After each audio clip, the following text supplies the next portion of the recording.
নমস্কার বন্ধুরা, ঘরকন্নার হেসেলের নতুন একটি দিনে তোমাদের সকলকে সাথে নিয়ে আজকের দিনটি শুরু করছি।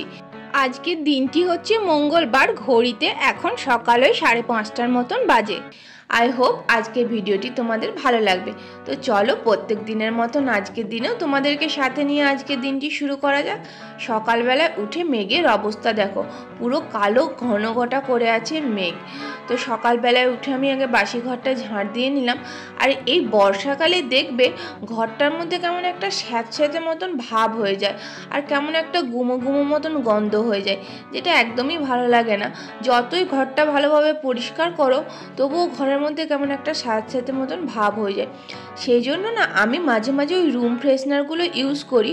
রুম ফ্রেশনার দিলে দেখেছি গন্ধটা অনেকটাই চলে যায়। আর জামা কাপড়ের মধ্যে তো বলারই নেই, জামা কাপড় যেহেতু এখন ঘরের মধ্যেই শোকায়, প্লাস হচ্ছে একটা জামা কাপড় তো একদিনে শোকায় না। দেখবে যেমনভাবে গ্রীষ্মকালে জামা কাপড়গুলো শুকিয়ে যায়, শীতকাল বা বর্ষাকালে সেরকমভাবে জামা কাপড়গুলো শোকায় না। শীতকালে যদি বা রোদ দেয় তাহলে জামা কাপড়গুলো ঠিকঠাকই শুকিয়ে যায়, কিন্তু এই বর্ষাকালে জামা কাপড় যতই ভালোভাবে শোকানো জামা কাপড়গুলোই কেমন জানি একটা ম্যাজম্যাজের মতন ভাব থেকে যায়। তো চলো তোমাদের সঙ্গে গল্প করতে করতে আমার ঘরটাও ঝাঁট দেওয়া হয়ে গেছে, কারণ বাসি ঘরে তো কাজকর্ম শুরু করা যায় না। তাই সকালবেলায় উঠে ঘরটাকে ভালো করে ঝাঁট দিয়ে নিলাম। এরপর পিউ এসে একবার ঝাঁট দেয়, তবে সকালবেলা উঠে আমি প্রতিদিন এইভাবে ঘরটাকে ঝাঁট দিয়ে নিই। আর জানো তো, যতবার ঘরের মধ্যে ঝাঁট দেওয়া হয় ঘর থেকে ততবার নোংরা বের হয়। মানে এমন নয় যে সকালবেলা ঘরটা ঝাঁট দেওয়া হয়েছে বলে ঘরের মধ্যে আর নোংরা বেরোবে না। পিউ এসেও যখন ঝাঁট দেয় তখনও সেম এতটা করে নোংরা বের হয়। মানে সারাদিনে কত পরিমাণে নোংরা জমতে থাকে। যেহেতু আমাদের একদম রোড সাইডে ঘর, আর এখান দিয়ে না সবসময় ট্রাক যায় বেশি, তো ট্রাকের মধ্যে অনেক কিছু মানে মাল মেটেরিয়ালস নিয়ে যায়, তো সেই জন্য ঘরের মধ্যে সব ধুলোগুলো এসে পড়ে। আর এরপরে আমি এখন চাদরটাকে একটু গুছিয়ে নিচ্ছি। বেটু এখন ঘুমাচ্ছে, তো এই ফাঁকে আমি যতটা সম্ভব পারি কাজগুলো করে নেওয়ার চেষ্টা করি। কারণ কি বলতো, ওকে উঠিয়ে পরে রেডি করে স্কুল পাঠানোর সময় আর এই সব কাজ করার সময় থাকে না। কারণ ও তো প্রথমত উঠতেও অনেকটা লেট করে। বাচ্চারা দেখবে সকালবেলা ঘুম থেকে তাড়াতাড়ি উঠতে খোঁজে না, প্লাস ওঠার পরেও খানিকক্ষণ আদর খেতে হবে। তারপরে ওর সামনে থেকে না সকালবেলা উঠে পড়ে চলে যাওয়া যাবে না, ওর সামনে বসে থাকতে হবে। তো এইরকম অবস্থা বলতে পারো। তো সেই জন্য ও ওঠার আগে আমি যতটা সম্ভব কাজ পারি গুছিয়ে নেওয়ার চেষ্টা করি। আর এরপর জানলাটাকে খুলে দিলাম। এখন বৃষ্টি পড়েনি তাই জানলাটাকে খুলে দিলাম। আর এই সময় না জানলা দিয়ে খুব সুন্দর ঠান্ডা ঠান্ডা হাওয়া দিচ্ছিল, তাই জানলার সামনে দাঁড়িয়ে থাকতে বেশ ভালো লাগছিল। আর এই সময়টা বলতে পারো নিজের জন্য একটু সময় পাওয়া যায়। এরপরে একবার যদি কাজকর্ম শুরু করা যায় তারপরে সারাদিন তো ননস্টপ কাজকর্ম চলতেই থাকে। তো সেই জন্য এখানে দাঁড়িয়ে দাঁড়িয়ে আমি চিয়া সিডটা খাচ্ছিলাম। তো চলো এবারে রান্নাঘরে যাওয়া যাক। আমার গত ভিডিওতে রিম্পা বিজয় চ্যানেল থেকে দিদিভাই জানতে চেয়েছিলে যে রান্নাঘরের জানলায় আমার এটা কি লাগানো। আমার রান্নাঘরের জানলায় এটা ওয়ালপেপার লাগানো গো। আমরা তো ফ্ল্যাট বাড়িতে থাকি। দেখো আমার রান্নাঘরের পাশে হচ্ছে এই ছোটো ব্যালকনিটা, তার মুখোমুখি একটা ফ্ল্যাট আছে। আর আমাদের জানলাগুলো যেহেতু হোয়াইট কাচের তৈরি, সেজন্য সামনে ফ্ল্যাটের সমস্ত কিছুই দেখা যেত। আর আমাদের ডাইনিংটা যেহেতু একদম কিচেনের মুখোমুখি, তাই ডাইনিংয়ে বসে কেউ খাবার খেলে বা কিছু রান্না কি হচ্ছে সমস্ত কিছুই দেখা যেত। মানে যাকে বলা যায় প্রাইভেসি একদমই মেনটেন হতো না। তো সেই জন্য এটা আমি ফ্লিপকার্ট থেকে লাগিয়েছি। তো তোমার যদি লিঙ্ক লাগে দিদিভাই তুমি অবশ্যই কমেন্ট করে জানিও, আমি লিঙ্কটা দিয়ে দেবো। এটা অনেক দিনের পুরনো, তো আমাকে লিঙ্কটা একটু খুঁজতে হবে। নর্মাল যে ওয়ালপেপারগুলো আছে সেগুলো কাচের মধ্যে স্টিক হয় না, তো এটা পার্টিকুলারলি কাচের মধ্যে স্টিক হওয়ার জন্যই বানানো হয়েছে। তো তোমার যদি লিঙ্ক লাগে জানিও, আমি অবশ্যই দিয়ে দেবো। তো এদিকে আমি সকালবেলায় রান্নাঘরটাকে মুছে পরে এদিকে আজকে টিফিনে বানাবো আলুর পরোটা। সেই জন্য আমি গতকাল রাতে আলুগুলোকে সেদ্ধ করে রেখেছিলাম। সেই সেদ্ধ করা আলুগুলোকে ভালো করে গ্রেট করে নিলাম। আর আজকে আলুর পরোটাটা আটা দিয়ে বানাবো। তো এখানে আমি আটা দিয়ে দিলাম, আর এখানে সামান্য পিৎজা সিজনিং, অরিগানো আর একটুখানি চাট মশলা দিলাম। এই আলুর পরোটাটা বানানো না খুব সহজ, খুব চটপট হয়ে যায়, কোনো রকম বেলাবেলি বা পুর ভরা ঝামেলা নেই। তো এরপরে এর মধ্যে আমি একটুখানি চিজ দিয়ে দেবো। একটা চিজের কিউবকে ভালো করে গ্রেট করে এটার মধ্যে দিয়ে দেবো। আর জানো তো এটা খেতেও না বেশ সুন্দর টেস্টি হয়। মানে নর্মাল যে আলুর পরোটাগুলো আমরা বানাই সেরকম টেস্ট হয় না, যেহেতু এর মধ্যে একটু ইনগ্রিডিয়েন্টসগুলো অন্যরকম আছে তাই একটু টেস্টটা বেশ অন্যরকম হয়। আর এটা খেতে বেটু বেশ পছন্দ করে। তো সমস্ত জিনিসগুলোকে মিশ্রণকে এটার মধ্যে মিশিয়ে এরপরে জল দিয়ে এটা একটা পাতলা ব্যাটার বানিয়ে নেব। আর এটার মধ্যে যেহেতু আটা দেওয়া আছে সেজন্য এটা প্রথমে একটু চিটচিটে মতন হয়ে যাবে, তারপরে একটু একটু করে জল দিলে দেখবে এটা সুন্দর একটা পাতলা ব্যাটার তৈরি হয়ে যাবে। তো এরপরে আমি এখানে গ্যাসের মধ্যে বসিয়ে দিয়েছি একটা ফ্রাইং প্যান। এই ফ্রাইং প্যান বসিয়ে এর মধ্যে আমি সামান্য বাটার দিয়ে দেবো। প্রথমে বেটুরটা বানাচ্ছি, একটু সামান্য বাটার দিয়ে বেটুরটা বানাবো। বেটুকে আমি কোনো রকম সাদা তেল দিই না, ঘি দিই বা বাটার দিই, তো আজকে একটা বাটার দিয়ে বানালাম।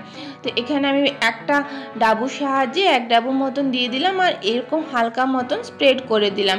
তো তোমরা তোমাদের পছন্দ মতন ব্যাটারের কনসিস্টেন্সিটা রাখতে পারো।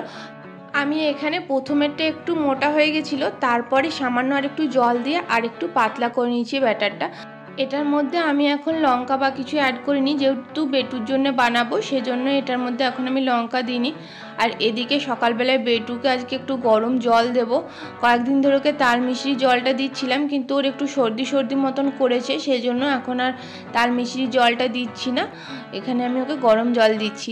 আর এদিকে আমাদের চাটাও বানিয়ে নিলাম। তো বেটুর জন্য আমি এখানে 2খানা ভেজে দিয়েছি, ও দুটোই খায়, তার বেশি খেতে পারে না। তো বেটুরগুলো ভেজে তুলে নিলাম, এরপরে আমি আমাদেরটা ভাজবো। আর জানো তো জানলাটা খুলে দিয়ে এসেছিলাম না, দেখি বাইরে ঝমঝম করে বৃষ্টি পড়ছে।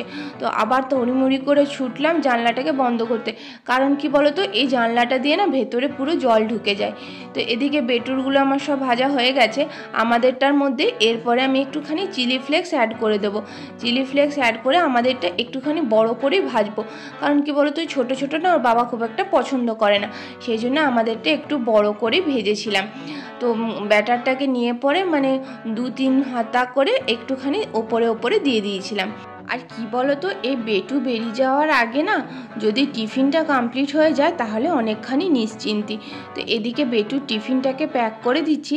আর আজকে বেটুকে আমরা ছাড়তে যাব, কারণ কি বলতো গত শুক্রবার দিনকে বেটুর ডায়েরিতে লিখে দিয়েছিল যে ওদের পিটি ড্রেস স্কুলের অফিস থেকে কালেক্ট করতে হবে। তো তারপরে তো শুক্রবারের পর তো শনিবারে অফিস বন্ধ ছিল, আর রবিবার দিনকে আমার ছিল ডিউটি, তো আমি বেরিয়ে গেছিলাম। আর সোমবার দিনকেও ওর বাবা সকালেই বেরিয়ে গেছিলো, সেই জন্য সোমবারেও আমাদের পিটির ড্রেসটাকে কালেক্ট করা হয়নি। আর আজকে মঙ্গলবারে ওর পিটির মানে ক্লাস আছে, সেই জন্য আজকে পিটি ড্রেসটাকে ওখানে কিনে তারপরে ওর ড্রেসটা চেঞ্জ করে পরিয়ে দেবো। আর সকাল থেকে যে পরিমাণে ধুম বৃষ্টি নামিয়েছে, কী করে যাব সেটাই তো ভাবছি। তো এরপরে চা খেতে গিয়ে দেখি বিস্কুটের কৌটো ফাঁকা, তো বিস্কুটটাকেও ঢেলে নিলাম। আর দেখবে বন্ধুরা এই তাড়াহুড়ার সময় টুকিটাকি কাজ কিছু না কিছু মাথার মধ্যে এসেই যাবে ঠিক। এরপরে এখন বেটুকে উঠিয়ে দিয়েছি, বেটুকে রেডি করে দিচ্ছি, সেই জন্য বলতে পারো অনেকটা তাড়াহুড়োর মধ্যে বেটুকে রেডি করতে হয়। আর তোমরা তো জানোই বাচ্চাদের সকালবেলায় স্কুলে যাওয়ার আগে সব থেকে বেশি যে সময়টা লাগে সেটা হচ্ছে খাবার জন্য।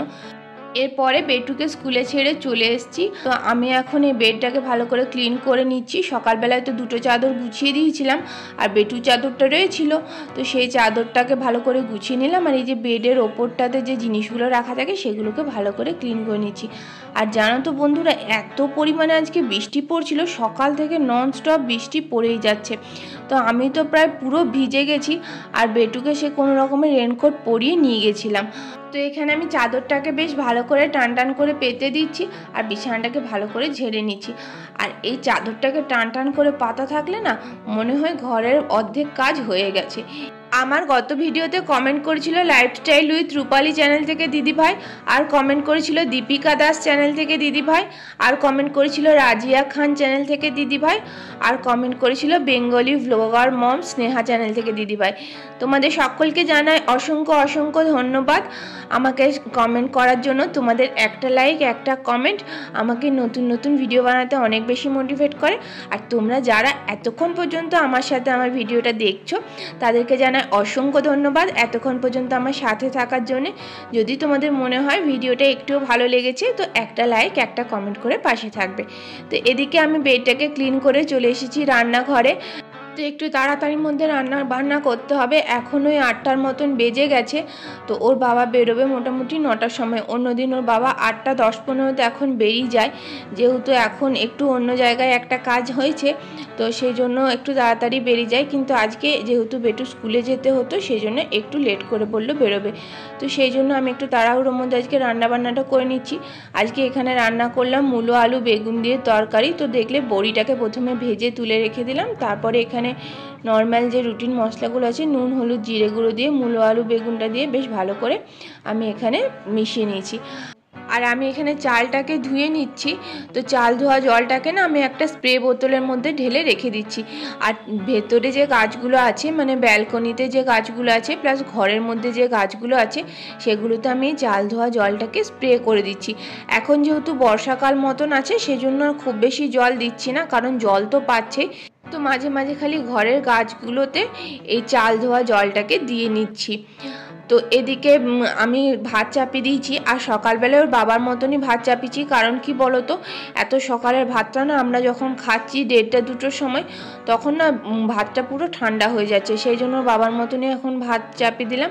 আর এদিকে ওইদিকে ভাতটা হচ্ছে আর সবজিটা হচ্ছে, আমি এদিকে এই গাছগুলোতে একটু স্প্রে করে দিলাম। আর দেখো আবার কি মেঘ করে বৃষ্টি নামলো। তো এদিকে একটু বাজার করে নিয়ে এসেছিলাম বেটুকে ছেড়ে পরে, তো সেই জিনিসগুলোকে এখন জায়গা জায়গা মতন রেখে দিচ্ছি। এখানে মিষ্টি নিয়ে এসেছিলাম, মিষ্টিগুলোকে রেখে দিচ্ছি।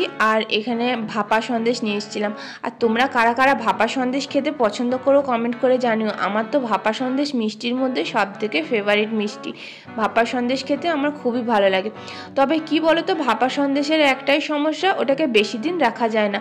মানে 3-4 দিনের মধ্যে শেষ না করে দিলে ভাপা সন্দেশ কেমন একটা গন্ধ গন্ধ মতন হয়ে যায়। আর এদিকে আমার সবজিটাও হয়ে গেছে। এদিকে বেটুর জন্য তুলে নিলাম আর ওপর থেকে একটুখানি ঘি ছড়িয়ে দিলাম। আর বেটু না বড়ি ভাজা খেতে খুব ভালোবাসে, সেজন্য ওর জন্য কতগুলো বড়ি রেখে দিলাম। আর আমাদেরটাতে ওপর থেকে যে বড়িটা ভেজে রেখেছিলাম হাতের সাহায্যে গুঁড়ো করে দিয়ে দিলাম। আর সকালবেলায় দেখবে রান্না বান্নাটা কমপ্লিট হয়ে থাকলে অনেকটা পরিমাণে নিশ্চিন্তি লাগে।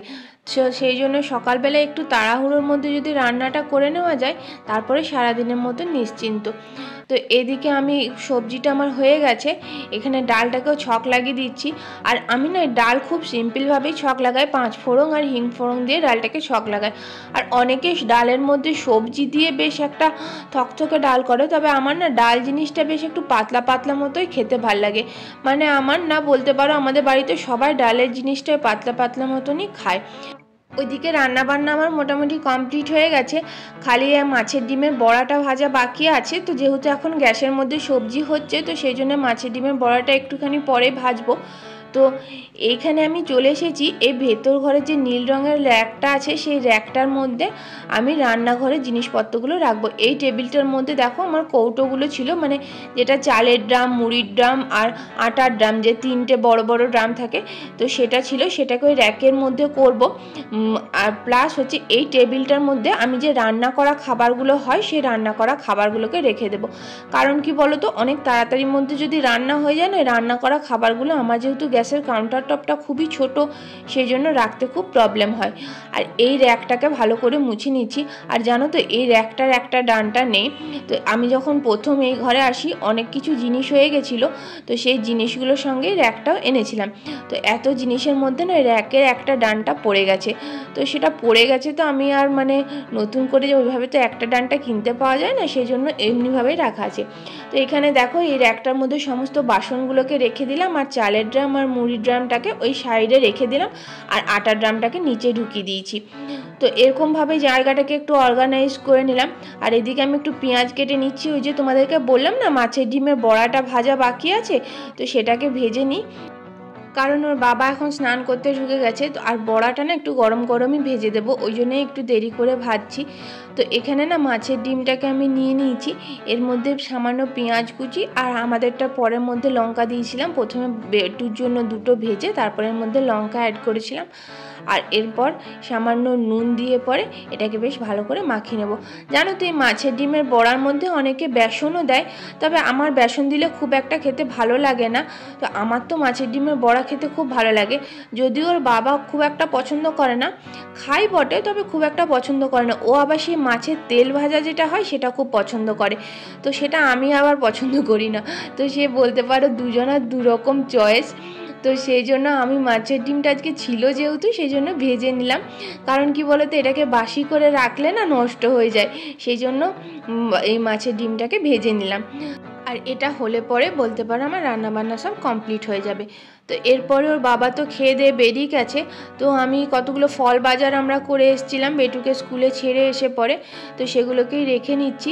তো এখানে আঙ্গুর নিয়ে এসেছিলাম আর কলা নিয়ে এসেছিলাম আর কয়েকটা ফল নিয়ে এসেছিলাম। তো আঙ্গুর যদিও কয়টা ছিল, কিন্তু কি হয় বলো তো, সবসময় তো আমরা বাড়িতে থাকি না, আর একদমই আমাদের সময়টা না খুব কম পাওয়া যায়, আর এখানে সামনাসামনি বাজারটাও কিছু নেই। তো বাজার বলতে ওই ব্লিঙ্কিট, বিগ বাস্কেট, আর না হলে যে সপ্তাহে 2 দিন হাট বসে, তো সেখান থেকে বাজারটা আনা হয়। আর এখানে সামনেও দোকান আছে বটে, তবে আমার না একার পক্ষে ওই ভারী থলি বয়ে নিয়ে আসা অনেক কষ্ট হয়ে যায়। তো সেই জন্য ওর বাবা যেদিনটা থাকে সেদিন বলে যে তোমার যতটা সম্ভব বাজারে একটু গুটিয়ে দিয়ে যায়, তাতে তোমার একটুখানি সুবিধা হবে। কারণ ও যেদিন সকালে বেরিয়ে যায় সেদিন তো কোথাও যেতে পারে না, আর যদি এমনি সপ্তাহের মাঝে একটা দিনও ম্যানেজ করতে পারে, একটু দেরি করে যায়, তো সেই দিনগুলোতে না অনেকটা পরিমাণে কাজ হয়ে যায়। তো এদিকে আম নিয়ে এসেছিলাম, কারণ কি বলো তো এখন তো আমের সিজন শেষ হয়ে যাচ্ছে, তো সেই জন্য একটুখানি আমটা এনে রেখে দিলাম, কারণ আর বেশ কয়েকদিনই আম পাওয়া যাবে, এরপর আর আম পাওয়া যাবে না। আর এখানে বেটুর জন্য একটাখানি ড্রাগন ফ্রুট নিয়ে এসেছিলাম, তো এগুলোকে সব জায়গা মতন অর্গানাইজ করে রেখে দিলাম। আর জানো তো ওখানে মিষ্টি কিনতে গেছিলাম, মিষ্টির দোকানের সামনে ছিল একটা গাছের দোকান, তো আমি যাব আর গাছের দোকানের থেকে কিছু কিনবো না সেটা হয়? তো দেখো এই মানি প্ল্যান্টের কালারটা কি সুন্দর, এটা নিলাম। আর আরেকটা আমি পাতাবাহার নিয়েছি, তো এটার আমি ঠিক নাম জানি না, তোমরা যদি নাম জানো তো অবশ্যই কমেন্ট করে জানিয়ে। তো এই মানি প্ল্যান্টটা তো দেখতে আমার খুব ভালো লাগছে। তো চলো বন্ধুরা, আজকের ভিডিওটা এখানেই শেষ করছি। কেমন লাগলো ভিডিওটা অবশ্যই কমেন্ট করে জানাবে, আর এই গাছটার কী নাম সেটাও তোমরা কমেন্ট করে জানাবে।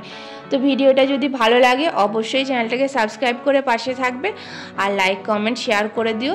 সকলে খুব ভালো থেকো, সুস্থ থেকো, খুব শীঘ্রই দেখা হচ্ছে তোমাদের সাথে নতুন একটা দিনের সাথে। ততক্ষণ পর্যন্ত সকলে খুব ভালো থেকো।